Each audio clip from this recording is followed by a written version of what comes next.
sa mendon që ke shanse për të bërë neurokirurg në Amerikë. Dhe në mënyrë të direkt, ai më thotë janë zero. Unë do që ëndrën, erdha në Shtetet e Bashkuara, përfundimisht me një vizë turisti, pa menduar pasojat, shpenzova mjaft kohë për rreth 10 ditë në një nga qendrat spitalore universitare të Filadelfjes, në Jefferson. E mbaj mend sepse ka qenë nga momentet që ka bërë ndryshimin e jetës time dhe të karrierës time. Unë ndjeva krenar dhe më duke sigur kisha arritur të sillte një pjesë Shqipërie të barabartë me Italinë, Francën, Gjermanët që vinin për të marrë eksperiencë. Në një farë mënyrë, kthimi në Shqipëri më u vështirësua. E mbaj mend atë kohë, vendimi ishte i vështirë për ta marrë. Mendoj që një nga momentet më të vështira ka qenë kur unë mu dha një mundësi për të bërë një eksperiencë në një nga spitalet e Boston, kur vjen përballë intervistës me profesorin atje.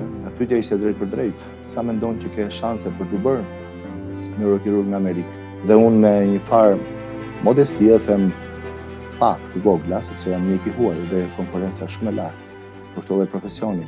Dhe në mënyrë të direkt, ai më thotë janë zero. Më dha dhe një mësim, sepse më tregoi që tashmë ti duhet përballesh realitet të vështirë dhe një konkurrencë të madhe. Unë vërtet sakrifikova shumë, u mundova shumë, kalova në për shumë vështirësi, por ama tani sa po hyra në kapitullin e asaj për cilën kam luftuar. E mban mend këtë moment? Sigurisht, ka qenë momenti kur unë kam marrë të drejtën për të ribërë specializimin në qendrën spitalore shtetërore të New York, të Universitetit të New Yorkut. Dhe momenti i dytë ka qenë kur unë kam marrë diplomimin pas marrimit të specializimit në qendrën universitare shtetërore të New Yorkut. Aty ka qenë finalizimi i gjithë këtyre përpjekjeve dhe viteve me sakrifica, me pikpyetje, ku shpeshherë ndihesha edhe i pamundur, por rrëzohesha dhe ngrihesha për të arritur. Ajo ka qenë fjala e parë dhe mendimi i parë që më erdhi ja dola pas kaq vitesh dhe ja vleti mundimin dhe sakrifica. Ka zgjatur rreth flasim 13 vjet. Ato janë vite që unë kam i mbaj me veten time dhe nuk në historinë e suksesit ato janë pjesa e fshehur, por që kanë lënë gjunjë. Është domosdoshme të kesh familjen pranë, njerëz të cilët besojnë tek ty.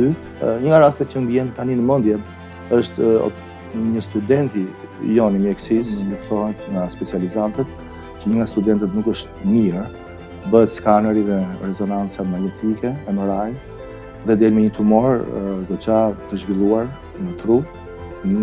E kam operuar në mënyrë urgjence. Emocioni më i madh ka qenë kur pas operacionit doli mirë me sukses.